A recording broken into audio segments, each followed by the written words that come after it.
لا حول ولا قوة إلا بالله العلي العظيم. بسم الله الرحمن الرحيم. رب اشرح لي صدري ويسر لي أمري واحلل عقدة من لساني يفقهوا قولي. حسبنا الله نعم الوكيل نعم المولى ونعم النصير.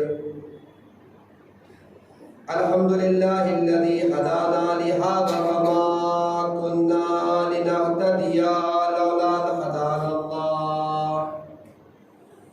لقد جاءت رسل ربنا بالحق. الصلاة والسلام وتحية والإكرام على نبينا المؤيد ورسولنا المسدد المصطفى الأمجد المحمود الأحمد حبيب إله العالمين بالقاسم محمد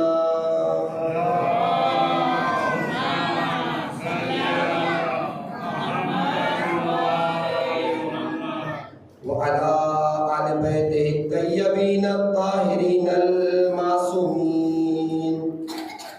ولعنة الدائمة على أعدائهم ومعاندهم وظالمهم وغاصب حقوقهم ومنكري فضائلهم وشاكين فيهم أجمعين.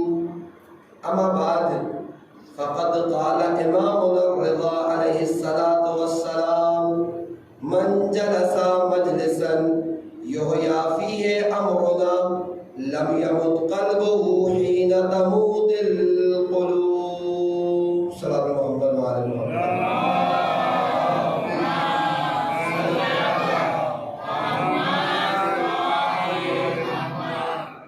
عزیزان گرامی قدر، معزز و محترم سامعین کرام، خمس مجالس کی یہ پہلی مجلس. میرا اپنا ایک اصول یہ ہے کہ جہاں بھی میں پہلی مجلس کو خطاب کرتا ہوں وہاں پر آداب مجلس کے عنوان سے کچھ باتیں پیش کرتا ہوں. اگرچہ کہ یہ آداب صرف میری مجلس سے مخصوص نہیں، بلکہ جتنی بھی آپ مجلسیں کیجئے 2 مہینہ 8 دن تک یہ آداب آپ کے کام آئیں گے اور مجلسوں سے زیادہ فیض حاصل کرنے کے لیے مددگار ثابت ہوں گے. لہذا آج کی یہ پہلی مجلس آداب مجلس کے عنوان سے آپ کی خدمت میں پیش کرنی ہے اور پھر کل سے بقیہ گفتگو آپ کی خدمت میں شروع کریں گے. آج کی اس مجلس کے لیے جس حدیث کو اپنا سرنامہ سخن قرار دیا ہے اس میں ہمارے اور آپ کے 8ویں امام امام علی رضا علیہ الصلوۃ والسلام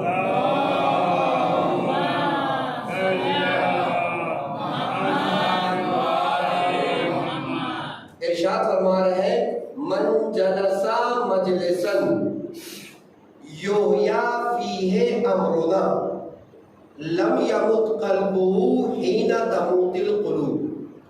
من جلسا مجلسا، جو شخص بھی ایسی مجلس میں بیٹھے گا، ایسے جلسے میں شرکت کرے گا. کیسا جلسہ؟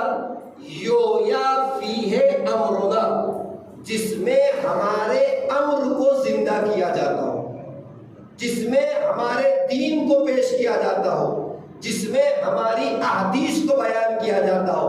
لم یمت قلبہ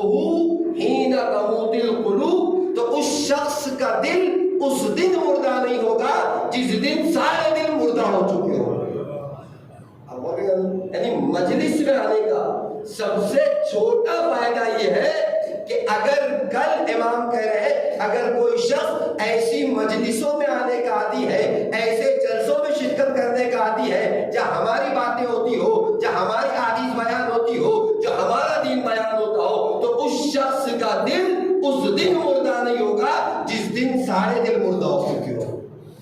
اور بھی کرنے ایک بات آتی ہے جو ایک حدیث اور پیش کروں تاکہ جو لوگ آنے والے ہیں اس انتظار میں کہ مولانا بیٹھ جائے تو آئے، تو تب تک وہ لوگ بھی آ جائیں۔ آپ دیکھیں ایک حدیث میں اللہ کے رسول اپنی بیٹی جناب فاطمہ الزہرا سلام اللہ علیہا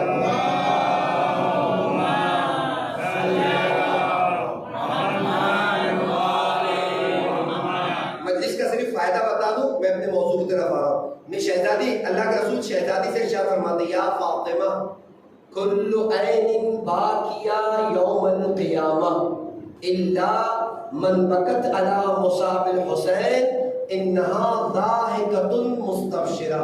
اے میری بیٹی فاطمہ، قیامت کے دن ہر آنکھ رو رہی ہوگی، ہر آنکھ گریہ کر رہی ہوگی، کل عین باکیہ، لیکن اگر کوئی آنکھ نہیں رو رہی ہوگی، کوئی آنکھ گریہ نہیں کرے گی، الا من بکت علی مصاب الحسین انہا ضاحکۃ مستبشرہ۔ اے بیٹی ساری آنکھیں رو رہی ہوگی، ساری آنکھیں گریہ کر رہی ہوگی، لیکن وہ آنکھ جو زندگی میں حسین پر رو چکی ہے وہ آخرت میں رو نہیں رہی ہوگی، اس سے خوشی ٹپک رہی ہوگی، اس سے سرور ٹپک رہا ہوگا۔ یہ مجلسوں میں آنے کا فائدہ ہے۔ امام رضا کہہ رہے ہیں اس دن دل مردہ نہیں ہوگا جس دن سارے دل مردہ ہو چکے ہوں گے۔ اللہ کے رسول کہہ رہے ہیں ساری آنکھیں رو رہی ہوگی، وہ آنکھیں نہیں رو رہی ہوگی جو زندگی میں غم امام حسین پر گریہ کر چکی۔ ایسا نگامی میں نے کہا آداب کے عنوان سے کچھ باتیں پیش کرنی ہیں۔ دیکھیں آپ کے جب محرم آتا ہے نا تو عزا خانے میں گھروں میں لوگ دو قسم کے کام کرتے ہیں۔ وہ کام کیا ہے؟ پہلا کام یہ کرتے ہیں کہ عزا خانے کو صاف کرتے ہیں، یعنی صفائی کرتے ہیں، دھلائی کرتے ہیں، کلر حتیٰ کہ ہر وہ کام جو صفائی سے متعلق اسے انجام دیتے ہیں، ایک کام۔ دوسرا کام کیا کرتے ہیں؟ دوسرا کام یہ کرتے ہیں کہ اپنے عزا خانے کو سجاتے ہیں، کبھی پرچم لگا کے سجاتے ہیں، کبھی علم مبارک کو اشتہار کر کے سجاتے ہیں، کبھی لائٹ لگا کر اپنے عزا خانے کو، اپنے گھر کو، اپنے امام بارگاہ کو مزین کرتے ہیں، سجاتے ہیں۔ کیا کیا آپ نے؟ دو کام کیے۔ ایک کام عزا خانے سے گندگی کو صاف کیا، اس کی صفائی کی، اس کی دھلائی کی، اور دوسرا کام کیا کیا؟ اس کو سجایا، پرچم کے ذریعے سے، علم کے ذریعے سے، لائٹ کے ذریعے سے۔ عزیزان گرامی، ہاں یہ محرم کی ظاہری تیاری ہے، ظاہری آمادگی ہے، لیکن ایک آمادگی محرم کی باطنی آمادگی ہے۔ وہاں بھی آپ کو دو کام کرنے ہیں۔ محرم آ جائے نا تو اپنے آپ کو گناہوں سے پاک کرنا ہے اور کردار ویسے سجانے کا ہے، یعنی وہ جو آمادگی آپ نے کی تھی وہ ظاہری آمادگی ہے کہ آپ نے فرش عزا کو صاف کیا، عزا خانے کو صاف کیا، یہ صفائی ہے۔ دوسرا کام آپ نے سجایا، یہ ظاہری آمادگی ہے۔ لیکن محرم کی باطنی آمادگی کیا ہے؟ باطنی آمادگی ہے کہ اپنے دل و دماغ کو گناہوں سے صاف کرنا ہے، برائیوں سے دھونا ہے، اور دوسرے مرحلے میں کردار اہل بیت سے اپنے آپ کو سجانا ہے، اخلاق اہل بیت سے اپنے آپ کو مزین کرنا ہے۔ یہ محرم کی باطنی آمادگی۔ اچھا حاصل کیسے ہوگی؟ دیکھیے حاصل ہونے کے لیے ایک مرکزی نقطہ ہے۔ پہلا ادب میں پوائنٹ ٹو پوائنٹ آپ کی خدمت پیش کر رہا ہوں، جب تک یہ چیزیں ہماری مجلسوں میں پیدا نہیں ہوگی تب تک ہم وہ فیض نہیں حاصل کر سکتے جو مجلسوں سے ہونا چاہیے۔ پہلا ادب کیا ہے؟ اچھا ادب بتانے سے پہلے ایک بات اور آپ کی خدمت، صلوات محمد وعلی محمد۔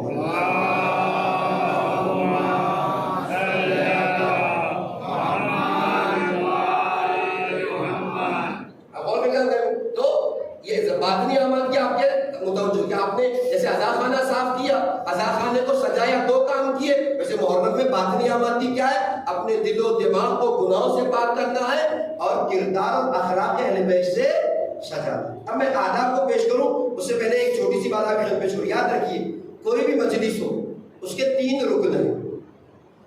پہلا رکن ہے بانی مجلس، یعنی جو مجلس برپا کر رہا ہے، چاہے گھر میں مجلس ہو چاہے امام بارگاہ میں، بانی کا ہونا ضرور۔ دوسرا رکن ہے سامعین مجلس، وہ کون ہے؟ آپ لوگ ہیں، کہ جب تک سننے والا ہوگا نہیں ذاکر سنائے گا کسے؟ تو دوسرا رکن سامعین مجلس۔ تیسرا رکن ہے ذاکر مجلس، چاہے وہ خطیب ہو، چاہے وہ ذاکر ہو، چاہے وہ نوا خان ہو، چاہے وہ مرثیات سوز پڑھنے والا ہو، سب کا شمار ذاکر میں۔ تو ذاکر مجلس 3 رکن ہو گئے، بانی مجلس، سامعین مجلس، ذاکر مجلس۔ ہر کسی کی اپنے اپنے اعتبار سے ایک مخصوص ذمہ داری ہے، مخصوص رسپانسبلٹی ہے، اسے چاہیے کہ اپنی ذمہ داری کو پورا کرے۔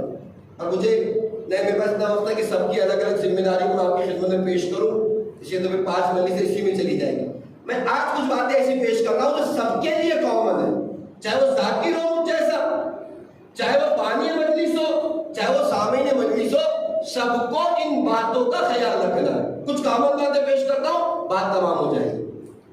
مجلس میں آنے کا پہلا ادب یہ ہے، چاہے مجلس آپ برپا کر رہے ہو، چاہے مجھ جیسے کوئی مجلس کو پڑھ رہا ہو، یا آپ مجلس میں شرکت کر رہے ہو، ایک بات کا خیال رکھنا ہے، وہ یہ کہ مجلسوں کو خلوص کے ساتھ اعلیٰ مقصد کے تحت انجام دیجیے۔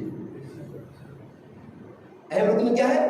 میں نے کہا کب فائدہ اٹھائیں گے مجلس سے؟ جب یہ باتیں مجلسوں پر پہلا فائدہ، پہلا ادب خلوص نیت ہونا چاہیے۔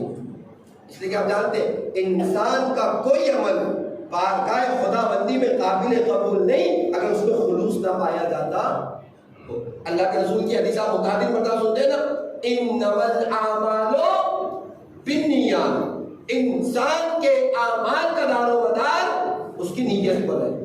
جتنی اچھی نیت ہوگی اتنا اچھا عمل ہے۔ یا اللہ کے رسول ایک مقام پر ارشاد فرماتے ہیں نیت المؤمن خیر من عملہ، مومن کی نیت اس کے عمل سے بہتر ہے۔ عمل تو بعد کا مرحلہ ہے، پہلا مرحلہ نیت ہے۔ اور اگر نیت انسان کی اچھی نہیں ہے، کتنی مجلسیں کر لے، کتنا ہی خرچ کر لے، کتنی ہی محنت کر لے، سب کے سب رائے۔ میں آپ کی خدمت پیش کروں، آپ دیکھیں جب قرآن نے طاہر کتب کا تذکرہ کیا، میری باتیں اپنے چھوٹے بھائیوں کے لیے بزرگان مجھ سے زیادہ بہتر جانتے ہیں، طاہر کتب کا تذکرہ کیا۔ کیا ہے طاہر کتب؟ کہتے ہیں کہ جب انسان مر کر مقام حساب میں پہنچے گا، اگر نامہ اعمال اچھے ہیں تو اس کے نامہ اعمال اس کے سیدھے ہاتھ میں دیے جائیں گے، اور اگر اس کے نامہ اعمال برے ہیں تو اس کے بائیں ہاتھ میں، لیفٹ ہینڈ میں دیے جائیں گے۔ قرآن نے متعدد مرتبہ کہا ہے، دعائیں بھی جو ہے اس بات کو بتاتی ہے کہ اچھے اعمال سیدھے ہاتھ میں، برے اعمال بائیں ہاتھ میں۔ آپ دیکھیں میں آپ کی خدمت میں پیش کروں، وضو کرنے کی جو دعا ہے یقیناً آپ نے دیکھی ہوگی، اور جن لوگوں نے نہیں دیکھا ہے آج کا اس مجلس کا تبرک سمجھ لیجئے، اپنا ہوم ورک سمجھ لیجئے۔ جیسے ہم 24 گھنٹہ موبائل میں ویسٹ کرتے ہیں، تھوڑا سا کتابیں بھی دیکھنے کی عادت رکھیں، توضیح المسائل میں یا تحفۃ العوام میں آپ کو مل جائے گی۔ وضو کی دعاؤں کو دیکھیے گا، میں ساری باتیں پیش نہیں کروں، دعائیں اتنی اچھی ہے کہ جو کام آپ کر رہے ہیں اس سے متعلق آ کے دعا کہہ رہی ہے۔ اور میں نے کہا اگر یاد کر سکتے عربی میں نور اللہ نور، آپ اسے یاد کر لیں، اور اگر یاد نہیں کر سکتے اپنی زبان میں یاد کر لیں، نہیں اپنی زبان میں یاد کر سکتے اس کے مفہوم کو اپنے ذہن میں رکھیں۔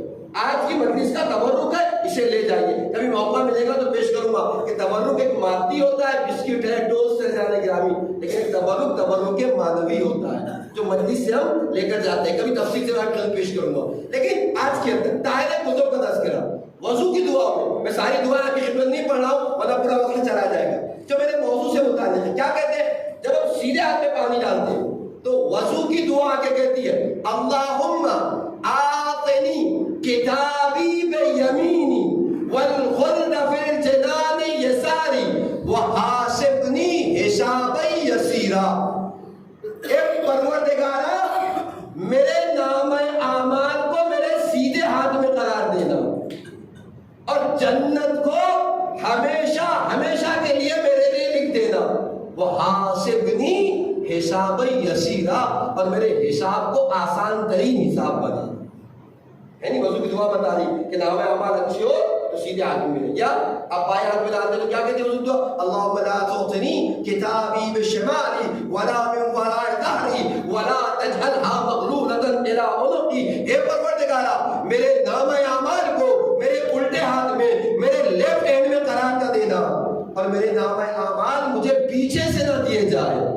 لا تعطنی کتابی بشمالی ولا من وراء ظہری ولا تجعلها مغلولۃ الی عنقی. اے پروردگارا میرے نام اعمال کو میرے گلے کا توق نہ بنا دینا. اب دیکھ رہے وضو کی دعا جا کے دیکھیں بہت حسین ہے ساتھ گرامی. جس مرحلے پہ آپ ہیں اس مرحلے کی دعا ہے.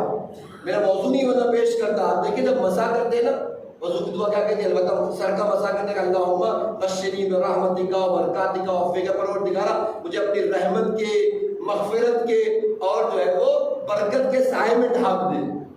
پیر کا آپ جب مسا کرتے ہیں نا تو دعا کے کہتی ہے اللہم ثبتنی علی الصراط یوم تضل فیہ الاقدام. اے پروردگارا اس دن میرے قدموں کو صراط مستقیم پر ثابت قدم رکھنا جس دن سارے قدم لڑکھڑا رہے ہوں گے. اب بول رہے کتنی اچھی دعا ہے. میں نے کہا اگر یاد کر سکتے ہیں یاد کر لیں، نہیں تو مفہوم تو ذہن میں رکھ سکتے ہیں. میں نے 2 جملے کہے آپ کے ذہن میں ہو گیا. جب بھی آپ وضو کریں گے اس مفہوم کو اپنے ذہن میں لے آئیں. خیر جب آپ کے دائرہ کتب کا تذکرہ قرآن نے بھی کیا دعاؤں نے بھی کیا. جس کے نام اعمال اچھے ہوں گے سیدھے ہاتھ میں، جس کے نام اعمال برے ہوں گے بائیں ہاتھ. اب روایت دیکھیے تفسیر میں روایت ملتی ہے اس دائرہ کتب کے سلسلے میں کہ جب کچھ لوگ مر کر مقام حساب میں پہنچیں گے اور ان کی کتابیں ان کی بکلیٹ ان کے ہاتھ میں دی جائے. البتہ میں اپنے الفاظ کے ساتھ اس کو پیش کر رہا ہوں، اصل روایت ہے اور میں اپنے مفہوم میں پیش کر رہا ہوں. جب ان کی کتابیں ان کے ہاتھ میں دی جائے گی وہ اپنی کتابوں کو لے گی. لینے کے بعد اس کی ورق گردانی کریں گے، اس کے پیج اور پنوں کو پلٹیں گے اور پلٹنے کے بعد کہیں گے پروردگارا تیرے فرشتوں سے غلطی ہو گئی. اچھا ہاں کیوں تم ایسا کہہ رہے ہو کہ میرے فرشتوں سے غلطی ہو گئی؟ پروردگارا اتنی مجلسیں کی تھی اس کتاب میں لکھا ہوا نہیں. بہت توجہ چاہتا ہوں. اتنی سبیلوں سے تبرک بٹوایا تھا اس میں لکھا ہوا نہیں.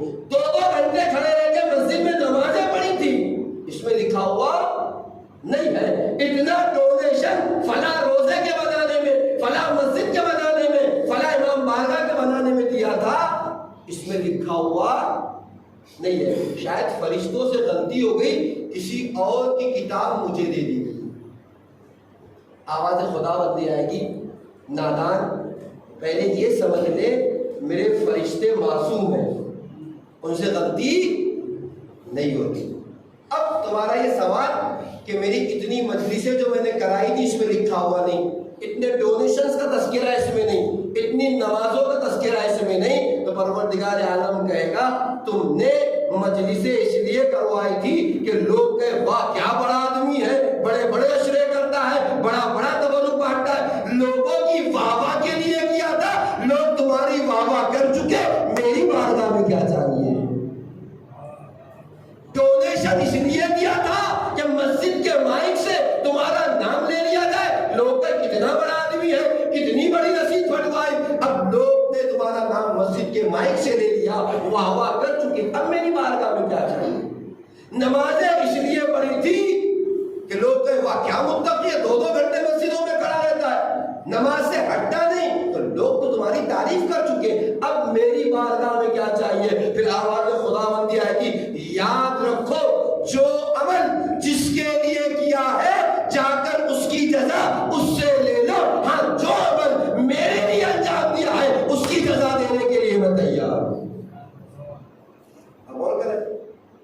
مطلب کیا ہے؟ خلوص کے ساتھ انسان مجلس میں تشریف لے آئے. اگر خلوص نہیں ہے سب یہی رکھا رہ جائے گا. اگر خدا کے لیے کام نہیں ہے سب کا سب یہی ڈرا رہ جائے گا.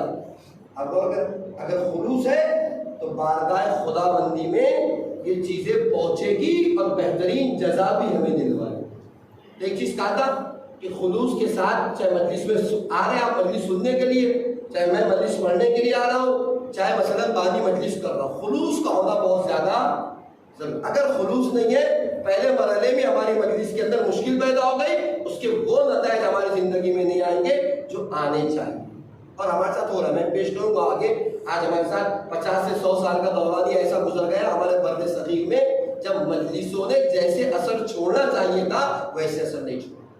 ورنہ آپ تاریخ اٹھا کے دیکھیے, لبنان میں شیعوں کی حالت کیڑے مکوڑوں سے زیادہ بدتر تھی.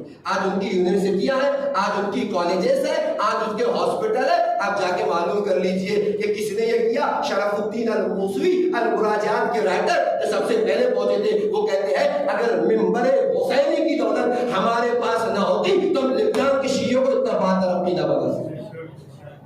لیکن ہمارا کیا ہو رہا ہے؟ خلوص کی کمی ہے. اور انٹرنیٹ نے تو ایک بڑا مرض ہمارے اندر پیدا کر دیا ہے. وہ کیا ہے؟ ریاکاری کا مرض. ہم تباہ لگائیں, ہم زنجیر لگائیں, ہم ماتم کریں, ہر چیز ہماری اسٹیٹس پہ ہے.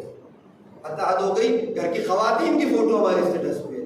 یہ مرض ہمارے سارے عمل کو برباد کر دیتا ہے, ساری نیکی کو تباہ اور برباد کر دیتا ہے. اور یاد رکھیے جملہ میں اپنی خدمت پیش کروں, ہو کیوں رہا یہ؟ جیسے ریاکاری کا ایک مرض ہمارے پاس, ایک مرض ہمارے معاشرے میں یہ بھی ہے, میری مجلس, میرا ذاخانہ, میرا ذاکر, میرا نوا. آپ بول کر جب تک یہ میرا میرا میں نہیں نکل جائے گا تب تک کا یہ مسائل پیدا ہوں گے. وہ فائدے مجلس سے نہیں ہوگی. نہیں, مجلس میری نہیں, امام حسین کی مجلس, امام حسین کا ذاکر, امام حسین کا تبرک, امام حسین کی امام بارگاہ, امام حسین کا فرض ادا. یاد رکھیے جانگامی, جب یہ میں نکل جائے گا اور سب امام حسین کا ہو جائے گا, جھگڑے بھی ختم ہو جائیں گے, اختلافات بھی ختم ہوتے دکھائیں گے. جھگڑا ہوتا ہے اس لیے کہ میری مجلس ہے, جس لیے جھگڑا ختم ہوتا ہے کہ میری نہیں امام حسین کی. ٹھیک ہے نا, اگر 5 منٹ آگے اس کی مجلس کا ٹائم چلا گیا, میری مجلس ڈسٹرب ہو گئی تھوڑی, تو کیا فرق پڑتا ہے؟ یہ بھی امام حسین کی ہے, وہ بھی امام حسین کی ہے. میرا گواہ اس نے پڑھ لیا نا, جھگڑے تو انہی باتوں پہ ہوتے. میں ایک تو مثال دے رہا ہوں, میرا گواہ اس نے پڑھ لیا, کیا فرق پڑتا ہے؟ امام حسین کا گواہ تھا, میں پڑھوں یا یہ پڑھوں, بات تو ایک ہی ہے. اب وہ کر جھگڑے ہوتے کس بنا پر ہے؟ ہوتے اس لیے کہ یہ میری مجلس ہے, یہ میرا ذاکر ہے, یہ میرا امام بارگاہ ہے, یہ میرا تبرک ہے. نہیں ایسا نہیں, میری مجلس نہیں ہے, میرا امام بارگاہ نہیں ہے, میرا تبرک نہیں, مجلس امام حسین کی, فرض ادا امام حسین کا, تبرک امام حسین کا, نفع امام حسین. جس دن میں ختم ہو جائے گا, امام حسین آ جائیں گے, مسائل عجیب. آپ غور کریے, میں آپ کی خدمت میں ایک بات پیش کروں. اذان گرامی, آج سال بھر لوگ ہاتھ سے ہاتھ ملا کے چلتے ہیں اور محرم آتے ہی اختلافات, لڑائی جھگڑے برپا ہونے لگتا ہے. تو پتہ ہے کامن پرابلم ہے, ایسا نہیں کہ کسی خاص منظور نا, ہم جتنی جگہ ہمارا جانا ہمارا کام ہی ہے. اللہ کے رسول کہتے ہیں علماء ہو طبیب الدوار, علماء دورہ کرنے والے ڈاکٹر ہیں, روحانی ڈاکٹر ہیں. ہم جس علاقے میں جاتے ہیں اکثریت میجورٹی ایسے ہی ہے, سال بھر لوگ مل جل کے رہتے ہیں. محرم آ گیا تو اشروں پہ لڑائیاں, نووں پہ لڑائیاں, انجمنوں پہ لڑائیاں, تبرک پہ لڑائیاں. اور شیطان جانتا ہے کہ اس کی برکات کتنے ہیں, اس کا فیض کتنا ہے, اور ایسی جگہ پر اٹیک کرتا ہے کہ جہاں لوگوں کو زیادہ فائدہ ہوتا ہے. نتیجہ یاد رکھیے, کربلا لینے کا نام نہیں, کربلا دینے کا نام ہے. کیا لیا امام حسین نے کربلا میں؟ کچھ نہیں, گود کے پالے دیے, اپنا سر دے دیا, اپنے گھر والوں کو بے پردہ ہوتا دیکھا, چادریں دے دی. کربلا دینے کا نام ہے, لینے کا نام نہیں. یہ بات اس لیے آپ کی خدمت پیش کی. یاد رکھیے, لڑائیاں اختلافات وہی ہوتے ہیں. انسان کے اندر 2 جذبے ہیں, 2 جذبے ہیں. ایک جذبہ لینا سکھاتا ہے اور ایک جذبہ دینا سکھاتا ہے. لڑائیاں ہمیشہ لینے کی بنا پر ہوتی ہے, دینے کی بنا پر نہیں ہوتی. اور جس معاشرے میں لینے والے ہاتھ زیادہ ہوں گے, لڑائیاں ہوں گی, اختلافات ہوں گے, جھگڑے ہوں گے. اور جس سوسائٹی میں دینے والے ہاتھ زیادہ ہوں گے اختلافات کم ہو جائے گا، لڑائیاں کم ہو جائے گی اور جھگڑے کم ہو جائیں گے. ہے کہ نہیں ایسا؟ آپ دیکھیں میں آپ کو ایک مثال دوں. فرض کریے امام باڑہ کے 2 دروازے، شاید یہاں ایک اور وہاں، مجلس ہے بڑا ہوا ہے، محرم کا پہلا اشرا، دروازے پہ تبرک بانٹا جا رہا ہے. تبرک شروعات، ساری بھیڑ ایک ساتھ دروازے کی طرف ہے. نتیجہ کیا؟ کسی کی آواز بلند ہو رہی ہے، کوئی چلا کر رہا ہے، دیکھ کے نہیں چلتے، ارے چھوٹا بچہ ہے ذرا سمجھ کے چلو. کسی کا گریبان، کسی کا ہاتھ، چلا پکار اور خوغا ہے، کیونکہ سب بھیڑ ایک دروازے سے نکل رہی ہے. جھگڑے بھی ہو رہے ہیں، چلا پکار بھی ہو رہی، لڑائیاں بھی ہو رہی. آپ اس جگہ تبرک بانٹ رہے، ایک تبرک بانٹنے والا یہاں کھڑا کر دیجیے. اب بتائیے کہ چلا پکار کم ہوگی کہ نہیں ہوگی؟ جھگڑے کچھ کم ہو جائیں گے کہ نہیں ہوں گے؟ اگر 2-3 دروازے ہو اسے کھلوا دیجیے، وہاں سے تبرک تقسیم کروائی. اب کیا ہوا؟ اب اور آوازیں کم ہو گئی، اور جتنے بانٹنے والے یعنی کو جتنے دینے والے بنتے جائیں گے لڑائیاں کم ہو جائیں گی، اختلافات کم ہو جائیں گے، جھگڑے کم ہو جائیں گے جگہ میں. ادھر مسئلہ یہ تھا دینے والا ایک تھا، لینے والے کئی تھے. جتنے دینے والے بڑھ گئے لڑائیاں بھی ختم ہو گئی، اختلاف ختم ہوتا ہوا دکھ رہا. وہ یہ مثال معاشرے کی ہے، سوسائٹی کی. جس معاشرے میں لینے والے ہاتھ زیادہ ہو وہ اختلاف ہوگا، لڑائی ہوگی، جھگڑا ہوگا. جس معاشرے میں دینے والے ہاتھ زیادہ ہو، میں نے کہا ہمیشہ لڑائی لے لینے کی بنا پر ہوتی ہے، دینے کی بنا پر نہیں ہوتی. اور کہیں بھی جانتے ہیں اگر امام حسین کے نام پر کوئی جھگڑا کر رہا ہے، البتہ میں نے کہا امام حسین کا نام آ جائے گا تو جھگڑے نہیں ہوں گے. جھگڑا اس وقت ہے جب میرا ہے. اگر امام حسین کے نام پر اختلاف ہو رہا ہے تو کہیں بھی یہ مجلسیں اپنے مقصد تک نہیں پہنچ، اس لیے کہ امام حسین نے روز اول کیا کہا تھا؟ جب اپنے بھائی محمد علی کا خط لکھا تو کیا لکھا؟ انی لم اخرج اشرا ولا بطرا ولا ظالما ولا مفسدا بل انما خرجت لاصلاح امت جدی محمد صلی اللہ علیہ وسلم. میں اس لیے نہیں نکلا ہوں انی لم اخرج اشرا کہ کوئی شرارت ہو، کوئی اس طریقے کا کام ہو، بطر ہو، سیر و تفریح ہو، ولا ظالم ولا مفسدا، نہ ہی کسی پر ظلم کرنے کے لیے جا رہا ہوں اور نہ ہی میرا مقصد لڑائی جھگڑا اور فساد ہے. حضرت گرامی مقصد حسین فساد نہیں تھا، جھگڑا نہیں تھا. اگر کسی بنا پر مجلسوں میں یہ جھگڑا ہو رہا ہے، اختلافات ہو رہے ہیں محرم میں، سمجھنا سب کچھ ہو رہا ہے مقصد حسین کا عمل نہیں. اس لیے کہ حسین کا مقصد کہیں بھی لڑائی جھگڑا نہیں تھا. تو پہلا ادب کیا ہے؟ خلوص کے ساتھ مجلسوں میں، خلوص کے ساتھ مجلسوں کو برپا کیجیے، خلوص کے ساتھ مجلسوں کو پڑھا جائے. اور ایک بات اور کہی تھی، مقصد جتنا اعلیٰ ہوگا، نہ صرف مجلسوں میں، عام دنیا میں بھی، جاب پر، کالج میں، جتنا آپ کا ایم اونچا ہوگا، مقصد جتنا بلند ہوگا، ذہن کے مقاصد خود بخود پورے ہو جائیں گے. لیکن مقصد جتنا نیچے ہوگا، اوپر کے سارے مقاصد فوت ہو جائیں گے. آپ دیکھیں مجلسوں کا زمانہ ہوتا ہے، میں نے کہا یہ باتیں آپ باہر بھی جا کے فٹ کر سکتے ہیں. فرض کیجیے آپ ایک مجلس میں اس لیے آئے کہ اگر مجلس میں نہیں جاؤں گا تو فلاں شخص ناراض ہو جائے. آپ مجھے بتائیے آپ کس مجلس میں آنے سے خدا راضی ہو گئے؟ آپ فلاں کو راضی کرنے کے لیے، میرے ماموں ہے، میرے چچا ہے مثلا، خدا راضی ہو گئے؟ شہزادی کو آپ نے راضی کیا؟ نہیں کیا. نتیجہ کیا ہو؟ کیوں؟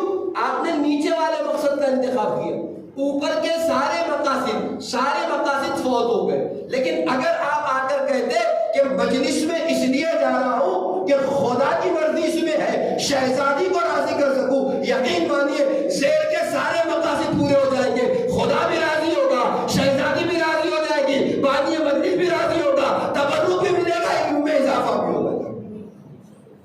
مقصد ہمیشہ اعلیٰ رکھ کے آئیے. ہر صورت میں جانا ہے آپ کو، تو کیوں نہ ایم آپ کا بڑا ہو، مقصد کیوں نہ بڑا ہو.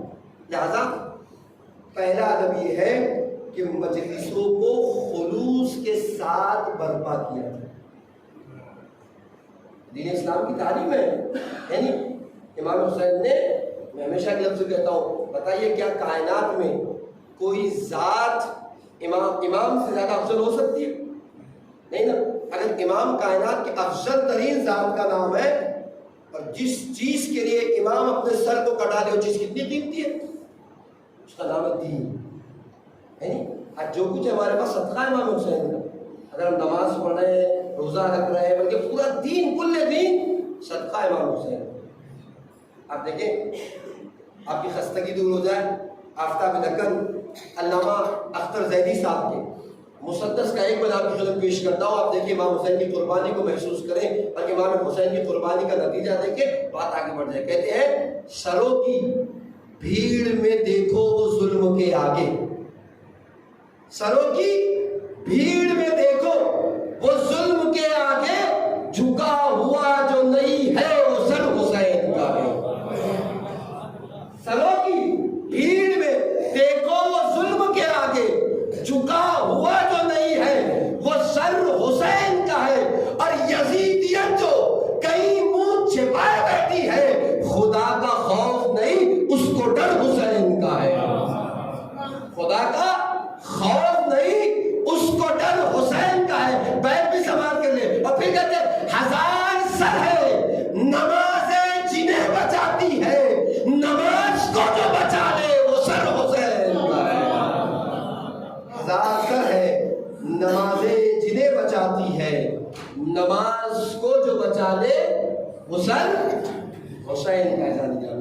وقتاً فوقتاً آپ کی خدمت میں فضائل بھی پیش کروں گا آپ کی خدمت، لیکن یہ پہلی مجلس میری بھی اپنی کچھ ذمہ داریاں ہیں، اس لیے کہ آپ جب مجلس میں آتے ہیں تو آپ 1 گھنٹے کے جواب دیں. آپ کو 1 گھنٹہ جواب دینا ہے کہ آپ 1 گھنٹہ مجلس میں تھے، لیکن مجھے جتنے لوگ یہاں بیٹھے ہوئے ہیں 60 70 80 90 اتنے گھنٹوں کا حساب دینا ہے. ممبر پہ گئے تھے، بتایا کیا، سکھایا کیا؟ لہٰذا میری بھی کچھ ذمہ داری ہے، لہٰذا میں آپ کی خدمت پیش کروں. پہلا مرحلہ کیا ہے؟ خلوص. ہماری مجلسوں میں خلوص کا ہونا بہت زیادہ ضروری ہے. دوسرا عادت، مجلسوں میں جائیے تو باوضو ہو کر مجلس میں تشریف لے جائیے. آپ کہیں گے مولانا کوئی دلیل ہے، کوئی فائدہ ہے؟ جی ہاں فائدہ بھی ہے اور دلیل بھی آپ کو پیش کروں. آپ مجھے بتائیے اس کا عقیدہ نہیں ہے کہ فرش عذاب وہ مقام ہے جہاں شہزادی جناب فاطمہ الزہرا سلام اللہ علیہا تشریف لے گئے.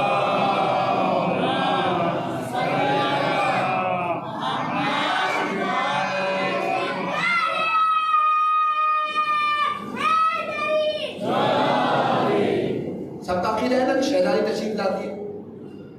شہزادی نہیں بلکہ بعض مقامات پہ ہے کہ جناب زینب سلام اللہ علیہا اور بھی اہل بیت کے گھر کی فردیں تشریف لاتی ہے. اگر یہ عقیدہ ہے کہ اہل بیت کے گھر کی فردیں تشریف لاتی ہے تو بتائیے کیا اہل بیت وہ نہیں جن کے لیے قرآن کہہ رہا ہے انما یرید اللہ لیذھب عنکم الرجس اہل البیت ویطہرکم تطہیرا.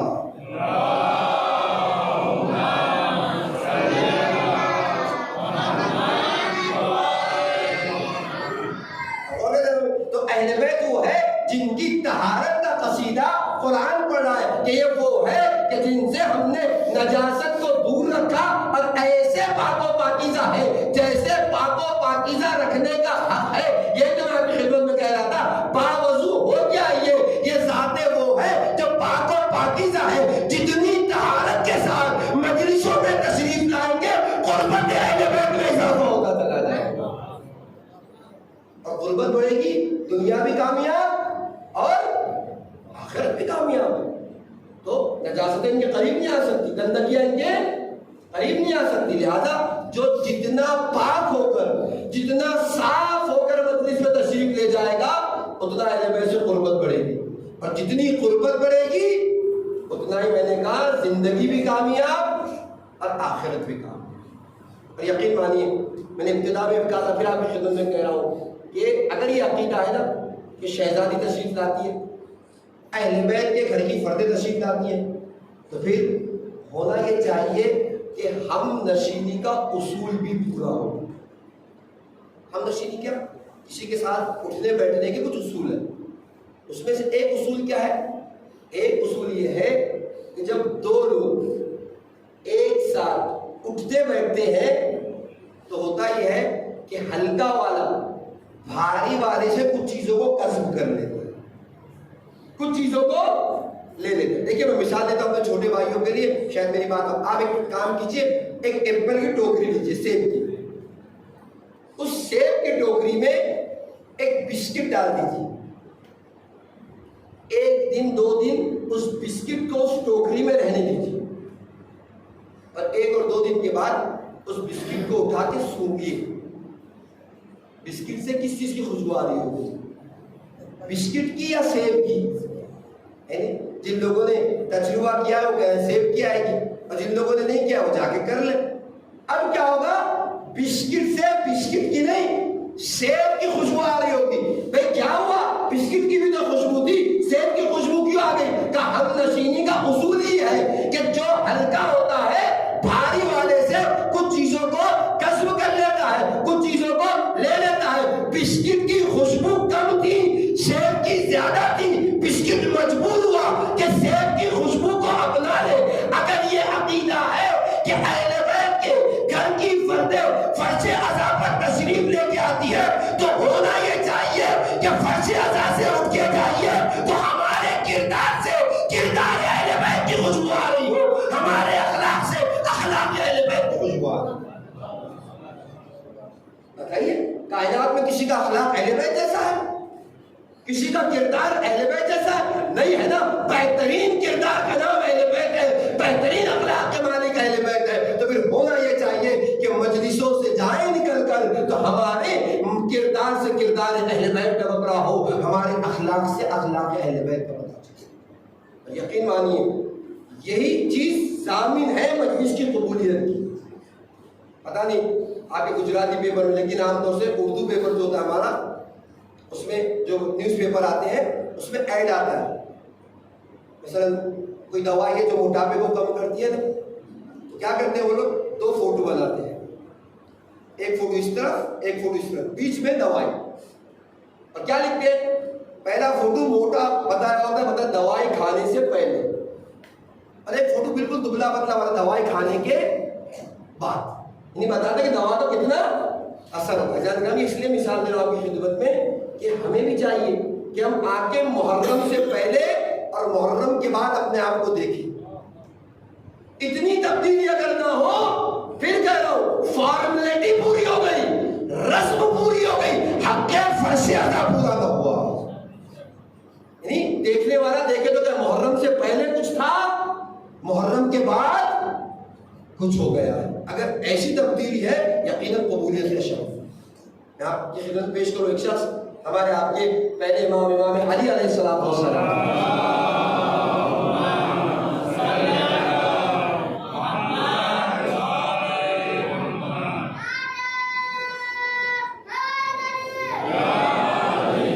پہلے امام کی خدمت میں آیا، آگے کہتا ہے مولا نمازیں تو بہت پڑھتا ہوں پر قبول ہوتی ہے کہ نہیں پتا نہیں.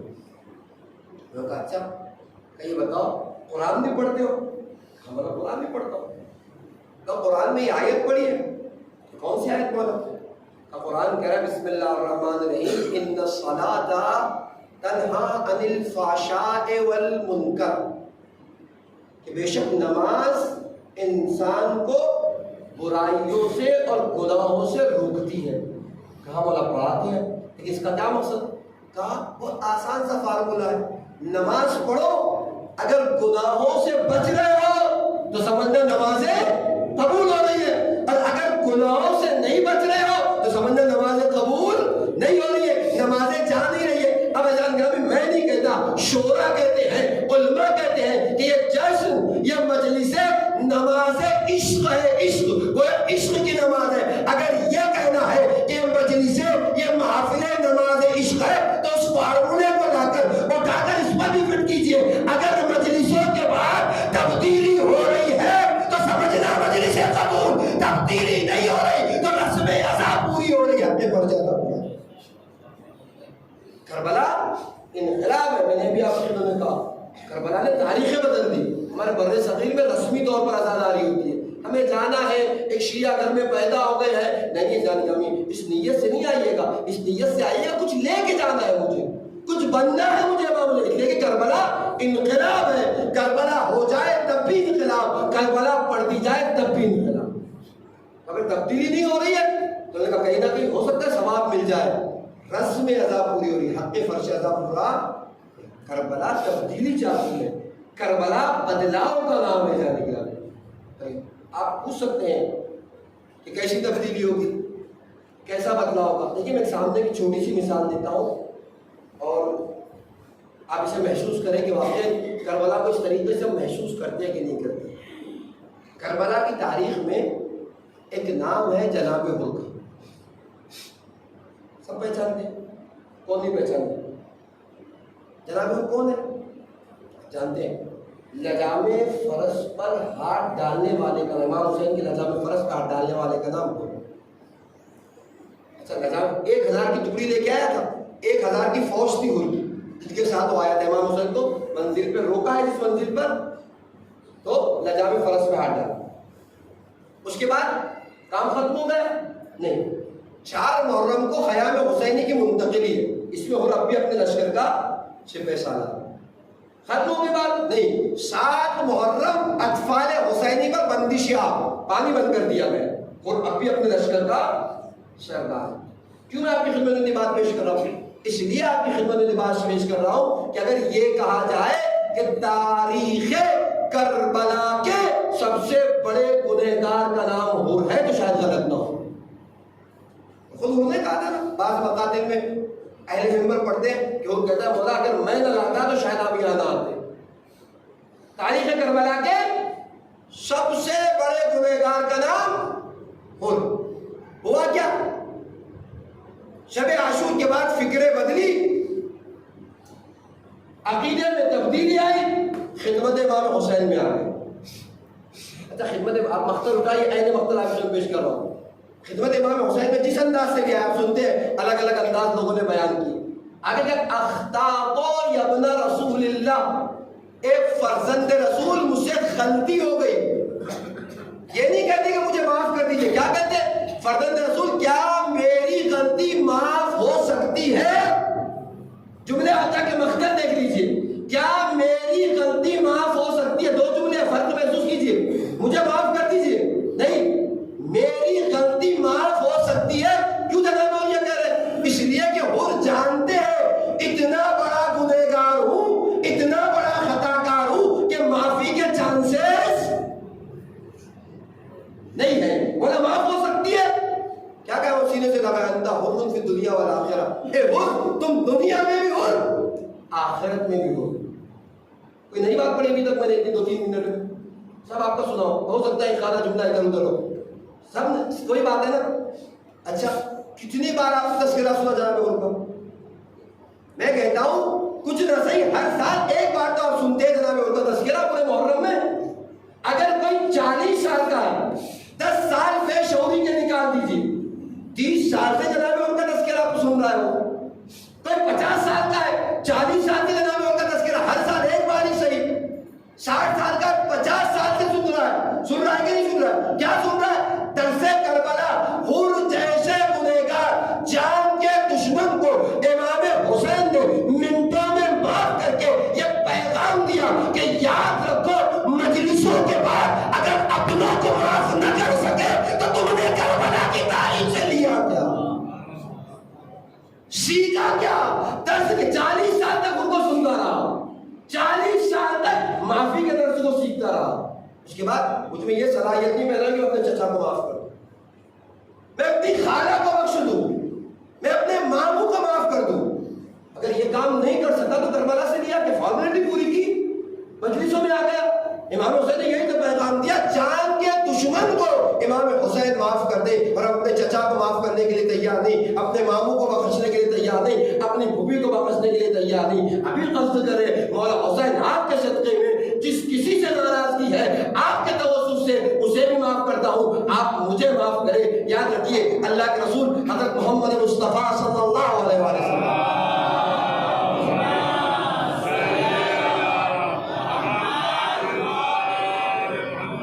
ارشاد فرماتے ہیں کہ اگر 2 لوگوں میں اختلاف ہو جائے، اچھا جب اختلاف ہوتا ہے نا، مشکل کہاں نہیں پتہ، ہر کسی کو اپنی انا، اپنی ایگو پسند ہوتی ہے۔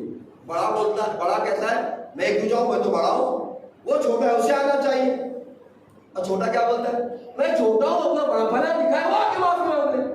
نتیجہ کیا ہوتا ہے؟ بیچ میں ہماری انا اور ایگو درمیان میں رہ جاتی ہے۔ اب اور بھی کروں، لیکن اللہ کے رسول کیا کہتے ہیں؟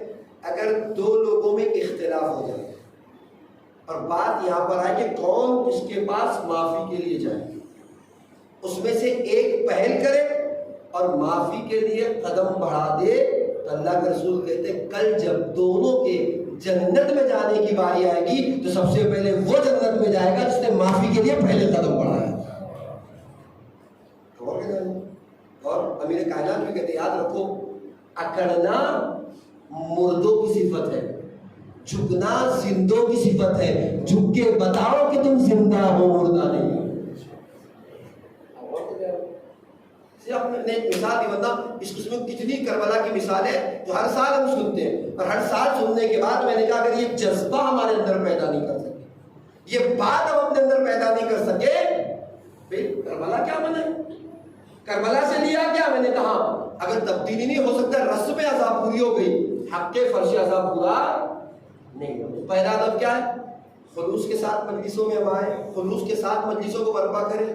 میری مجلس نہیں امام حسین کی مجلس ہے، میرا دوا نہیں امام حسین کا دوا ہے، میرا تبرک نہیں امام حسین کا تبرک ہے، میرا ذاتی نہیں امام حسین کا ذاتی ہے۔ خلوص دوسرے میں کہا جتنا باوضو ہو کے آئیں گے اتنا ہی قربت اہل بیت میں اضافہ ہوگا، اور جتنی قربت بڑھے گی زندگی بھی کامیاب ہوگی اور آخرت بھی کامیاب ہوتی دکھائی دے گی۔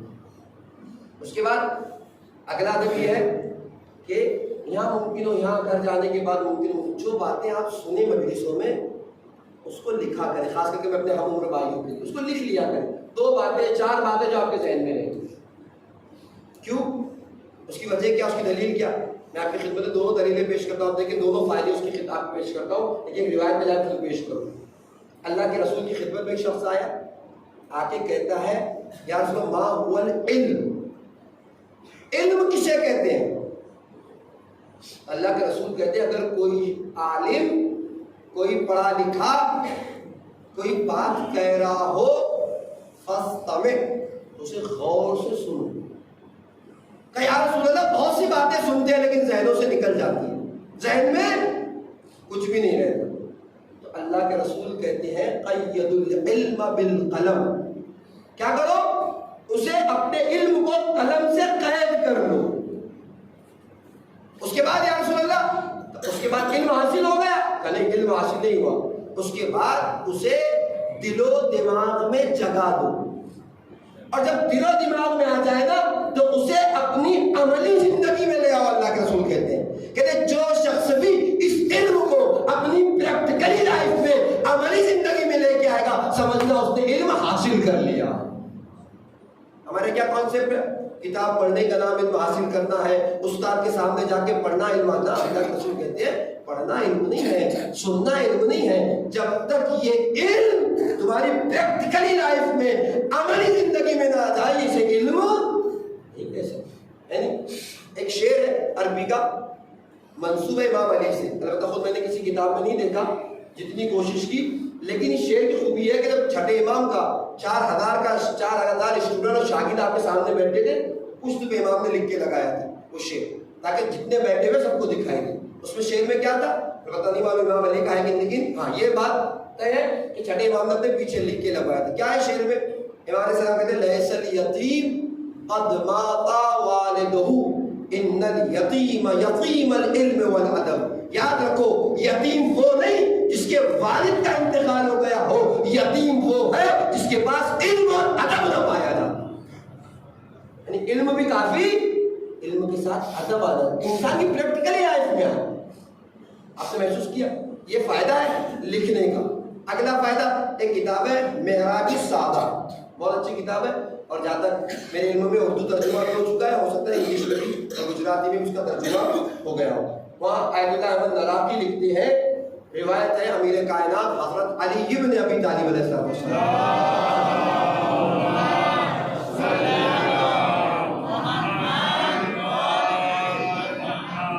امیر بیان امیر کائنات کہتے ہیں کہ اگر کوئی شخص مر جائے اور اپنی زندگی میں ایک علمی ورقہ، ایک علمی پیج، ایک علمی صفحہ چھوڑ کر چلا جائے، یعنی اس پہ علمی باتیں لکھی ہوئی چھوڑ کر چلا جائے تو امیر کائنات کہتے ہیں یہ علمی ورقہ نہیں ہے، یہ علمی پیپر نہیں ہے، کل آخرت میں اس کے اور جہنم کی آگ کے درمیان پردہ بن جائے۔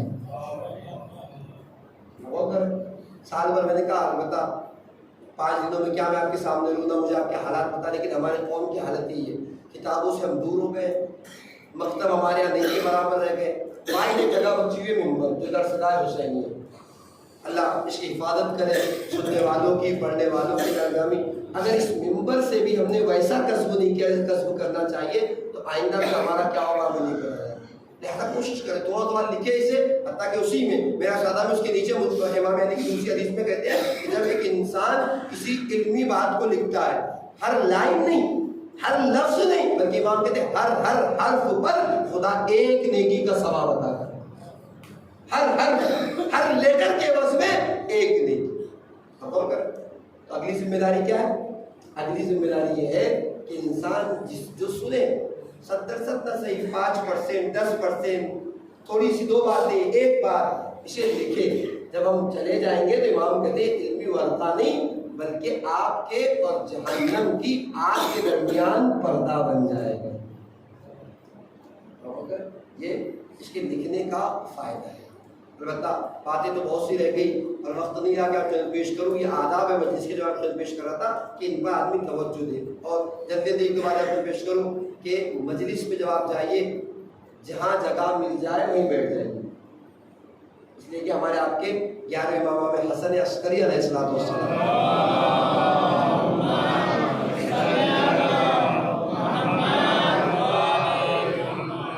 ارشاد فرماتے ہیں کہ تواضع کا اعلیٰ ترین درجہ یہ ہے کہ محفل میں، مجلس میں جہاں جگہ مل جائے وہاں بیٹھ جاؤ۔ یہ نہیں کہ میں مولانا ہوں مثلا تو صدر میں کوئی بلائے ایک الگ بات ہے، لیکن میں خود سے چاہوں کہ وہاں جا کے بیٹھوں، میں صدر ہوں لہٰذا میں شہید نشین پہ بیٹھوں گا، میں MLA ہوں لہٰذا یہاں آؤں گا، نہیں۔ تواضع کیا ہے؟ جہاں جگہ مل جائے وہیں پر بیٹھ جاؤ۔ اور جگہ تنگ ہے، اگلا ادب کیا ہے؟ اگر جگہ تنگ ہے تو کوئی جگہ مانگے تو جگہ دے دو۔ سورہ مبارکہ حجرات میں خدا کہہ رہا ہے یا ایھا الذین آمنوا اذا قیل لکم فافسحوا فی المجالسکم، کہ اپنی مجلسوں میں جگہ دے دو تو جگہ دے دو۔ آج تم یہاں جگہ دو، کل اللہ تمہیں جنت میں جگہ عطا کرے گا۔ بعض علماء تفاسیر نے لکھا جگہ سے مراد دل میں جگہ دے دو، یعنی کیا؟ اپنوں کو معاف کرو، دوسروں کو بخش دو۔ اس کا ایک مطلب، ایک معنی یہ بھی اور کیا لیں گے آپ کو۔ لہٰذا البتہ آگے باتیں آئے گی کہ یہ ایام وہ ایام ہے محرم کے کہ اگر انسان یہاں اپنے آپ کو نہ سدھار سکا تو پورا سال کہیں بھی اپنے آپ کو نہیں سدھار سکتا۔ یا یوں کہوں کہ جسے امام حسین نہ سنوار سکے اسے کوئی نہیں سنوار سکتا۔ اللہ کے رسول کہتے ہیں الا ان الحسین باب من ابواب الجنہ، خبردار ہو جاؤ بے شک حسین جنت کے دروازوں میں سے ایک دروازہ ہے، من آتاہ فقد حرم اللہ علیہ حری الجنہ، اور جس نے حسین سے دشمنی کی اللہ نے اس کے لیے جنت کی خوشبو کو حرام قرار دیا۔ اب کیا مطلب جنت کا دروازہ؟ یعنی جو حقیقی معنوں میں پاک اور صاف نیت کے ساتھ حسین تک چل کر آ جائے، ہو ہی نہیں سکتا کہ بخشوانہ دیا جائے، ہو ہی نہیں سکتا کہ گناہ ترک نہ کر دے، ہو ہی نہیں سکتا کہ شفاعت امام حسین سے نصیب۔ لیکن کب؟ جب انسان صدق نیت کے ساتھ، خلوص دل کے ساتھ امام حسین کی بارگاہ میں آتا ہے۔ اور حقیقت بھی ہے جان گرامی، آپ تاریخ دیکھیے، میں نے جہاں ان کا تذکرہ کیا، اتنی جلدی ان کو شفاعت مل گئی، یعنی وہ اتنی جلدی حضور بخشوا دیا گیا، کہاں اتنی جلدی بخشش ہے؟ ابھی تو حضور فوج اشقیاء میں تھا اور ابھی الحمد اللہ کے منزل میں تھا، علیہ السلام ہو گئے۔ یہ امام حسین کا جو بھی امام حسین کے دروازے تک آ جائے، میں نے کہا آگے موقع آئے گا تو پیش کروں گا کہ تاریخ شاہد ہے، ایسے بڑے بڑے گنہگار جو اپنے گناہوں کو نہ چھوڑ سکے، اپنی غلطیوں کو عادت بنا چکے تھے نہ چھوڑ سکے، انہیں امام حسین نے توفیق دی کہ اپنے آپ کو بدل دیں۔ میں نے کہا فارمیلٹی کے لیے نہیں، اس نیت سے گھر سے نکلیے کہ امام حسین کی مجلس میں جا رہا ہوں، کچھ سیکھنے کے لیے جا رہا ہوں، کچھ لے کر آؤں گا، اور آئے مسجد صاحب پر قصد کریں۔ پیش کروں گا جامی کہ مولا حسین یہ غلطی مجھ سے ہوتی ہے، اس گناہ کا میں مرتکب ہوں، آقا آپ توفیق دے، آپ کے توسط سے بارگاہ خدا نہیں جاتا ہوں، آپ میری اس گناہ کو مجھ سے چھڑوا دے. یہ عادت گامی اگر یہ کام ہم کر لے گئے نا، یقین مانی میں نے کہا اللہ کے رسول کہہ رہے ہیں حسین جنت کے دروازوں میں سے ایک دروازہ ہے، جو بھی حسین تک آ گیا ہو ہی نہیں سکتا کہ بخشوا نہ دے. تاریخ شاہد ایسا بہترین موقع ہے. خود یہ آنسو ان کی بھی قیمت اتنی زیادہ ہے کہ آپ اس کا اندازہ نہیں لگا سکتے. یہ آنسو نہیں ہے، بس آخری بات پیش کر رہا ہوں، آنسو نہیں ہے، گناہوں کو چیک کرنے کا ترازو ہے، میزان ہے نہیں. امیر کائنات حضرت علی ابن ابی طالب علیہ السلام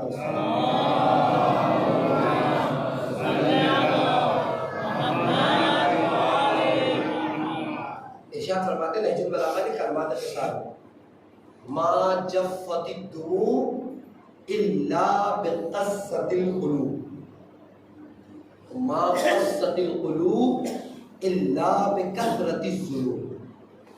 کسی انسان کے آنسو خشک نہیں ہوتے مگر یہ کہ اس کا دل قسی ہو جاتا ہے، مردہ ہو جاتا ہے. وما قصت القلوب الا بکثرت الذنوب، اور کسی انسان کا دل مردہ نہیں ہوتا مگر یہ کہ کثرت گناہ کی بنا. کیا مطلب؟ گناہ کا بوجھ بڑھتا ہے، دل قسی ہو جاتا ہے، اور مولا کہ جب دل قسی ہو تو آنکھوں سے آنسو نہیں نکلتے، خشک ہو جاتے. میں نے کہا فرش ادا بہترین ذریعہ ہے گناہوں کو چیک کرنے کا. جب حسین کے مصائب پڑے جائیں، کربلا والوں کے مصائب پڑے جائیں، اگر آنکھیں رو رہی ہو، آنسو بہہ رہے ہو، تو سمجھنا گناہوں کا بوجھ کچھ ہلکا ہے، لہذا آنکھیں رو رہی ہے، لہذا آنکھیں گریہ کر رہی ہے. لیکن آنسو نہ نکل سکے نا تو سمجھنا گناہوں کا بوجھ بھاری ہو گیا ہے، آنکھیں رو نہیں پا رہی ہے. اسی مقام پر، انہی موقع پر امام حسین سے توسط کرے، مولا حسین آپ کے مسائل پہ رونا چاہتا ہوں، پروردگارہ حسین کے واسطے سے میرے گناہوں کو معاف کر. بہترین مقام ہے فرشدہ گناہوں کو چیک کرنے کا. اگر آنکھیں نہ روئے نا، یہی مقام ہے. میں نے کہا جو وہ جیسے کو بخشوا دے اسے حسین کہتے ہیں. اگر فرشدہ پر کوئی اپنے آپ کو نہ بخشوا سکا تو کہیں نہیں بخشوا سکتا. اسی فرشدہ سے امام حسین کی بارگاہ میں جائے، خدا کے پروردگارہ حسین کے تصدق میں میرے گناہوں کو استغفر اللہ کر. پروردگار حسین کے صدقے میں گناہ کو معاف بھی کرے گا اور آنکھیں روئے گی بھی، آنسو نکلے گی. بہت اہمیت ہے آنسو کی. اگر کل وقت رہا تو کچھ دیر آپ کے آنسو کو پیش کروں گا. یہ آنسو ہے زیادہ. لہذا مصائب میزان ہے گناہوں کو چیک کرنے کا. یہ آنسو اتنے قیمتی تھے عزیزان گرامی، 1-2 سال نہیں، 1-2 گھنٹہ نہیں، 35 سال چوتھے امام تقریباً بعد کربلا آنسو بہتے ہیں. دنیا یہ سمجھ رہی تھی امام رو رہے ہیں، نہیں، امام رو نہیں رہے تھے، آنسو کی اہمیت کو بتا رہے تھے، کربلا کو زندہ کر رہے تھے. عزیزان گرامی کیوں نہ روتے، کیوں نہ آنسو بہاتے.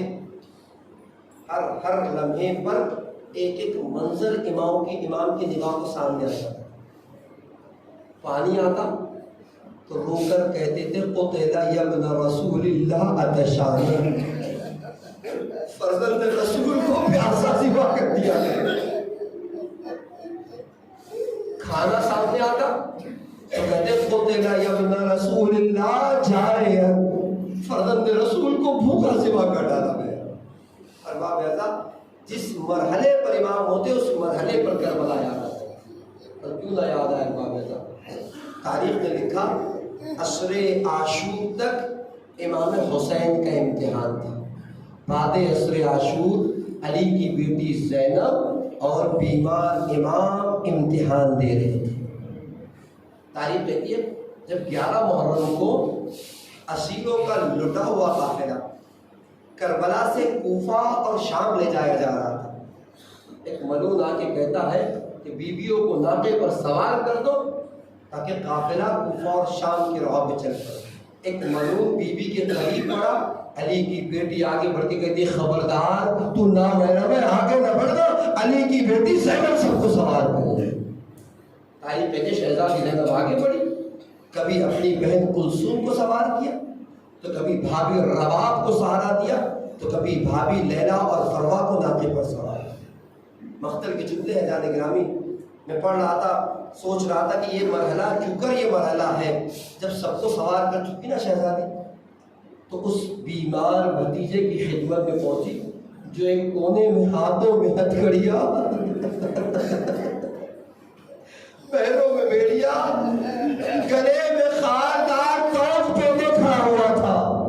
جب میں جملے کو خود پڑھ رہا تھا نا مختر کی کتاب میں، تو میں سوچ رہا تھا ہونا یہ چاہیے تھا کہ چوتھے امام آ کر شہزادی کو سوار کر دے، لیکن شہزادی خود گئی، یہ جا کے کہتی ہاں میرے بیٹا سجاد میں تمہیں بھی ناقے پہ سوار کر دوں۔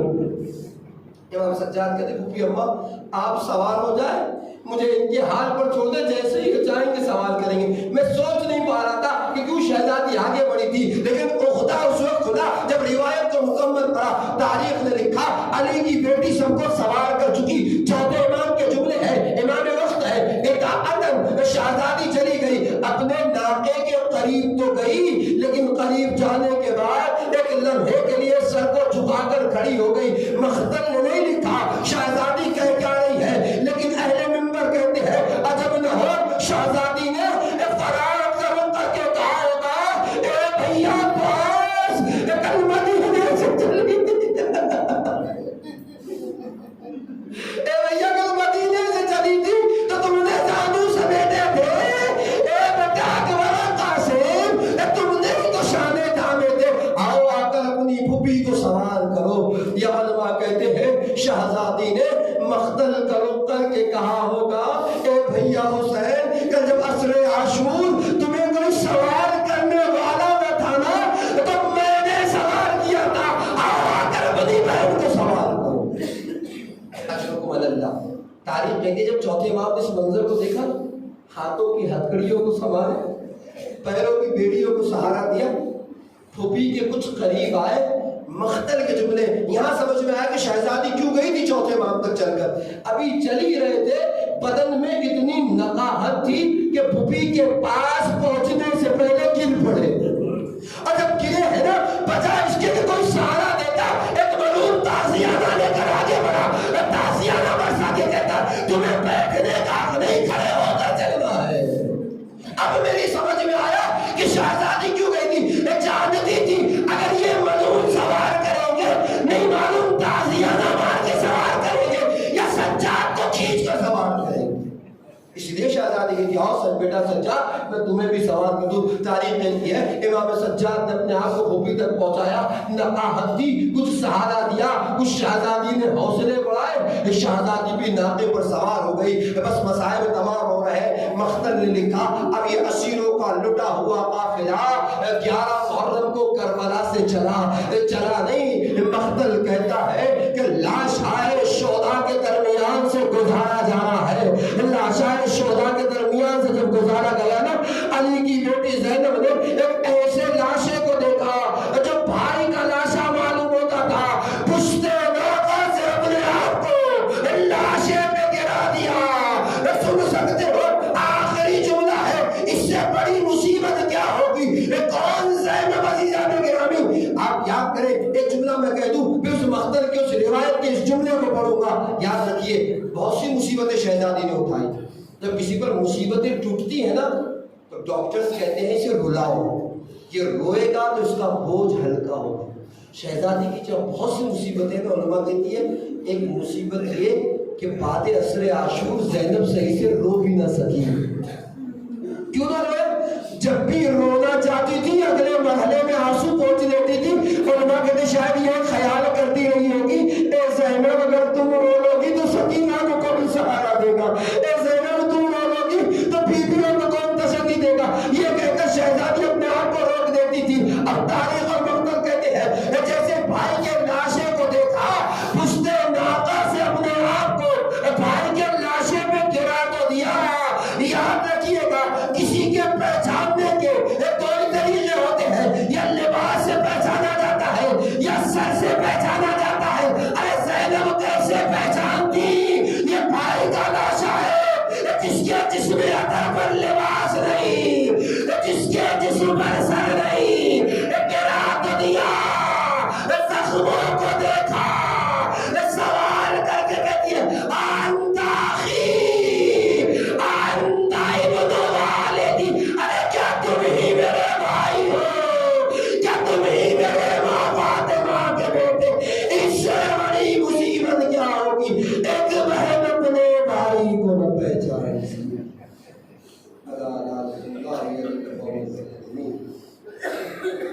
سيعلم الذين ظلموا أيّ منقلب ينقلبون إلهي باقتدارها وأبيها وبالها وبنيها شر المستودفیہ. پروردگارہ ہمارے آنسو کو رماد شہزادی میں جگہ عنایت فرما، ہمارے آنسو کو تسکین شہزادی کا ذریعہ قرار دے. قلب نازنین امام کو ہم سے راضی و خوشنود فرما، امام کی دعاؤں میں ہمیں شامل حال فرما. خیبت امام میں اپنی ذمہ داریوں کو پورا کرنے کی توفیق کرامت فرما. ان مجالس کے بعد روز بروز قربت امام حسین میں اضافہ فرما. اس ماہ محرم میں حقیقی معنوں میں عزادار اور حسینی بن جانے کی توفیق کرامت فرما. میرے محبوب سامعین جلسہ، بانیان جلسہ کی تمام دلی مرادوں کو پورا فرما، ان کی تمام مشکلات کو برطرف فرما. پروردگارہ ان آنسوں کے بعد جو دعائیں دل میں لے کر آئے اسے قبول و مستجاب فرما، جو دعائیں رہ گئی اسے قبول و مستجاب فرما.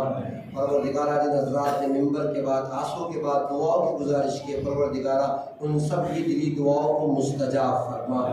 میرے محبوب زندگی میں زیارت امام حسین علیہ السلام اور آخرت میں شفاعت امام حسین علیہ السلام نصیب فرما. محبوب اہم ترین دعا ہے منتقم خون امام حسین یوسف دہا امام زمانہ کے ظہور میں تعجیل فرما، امام کے مخلص غلاموں میں ہمارا شمار فرما. ربنا تقبل منا انک انت السمیع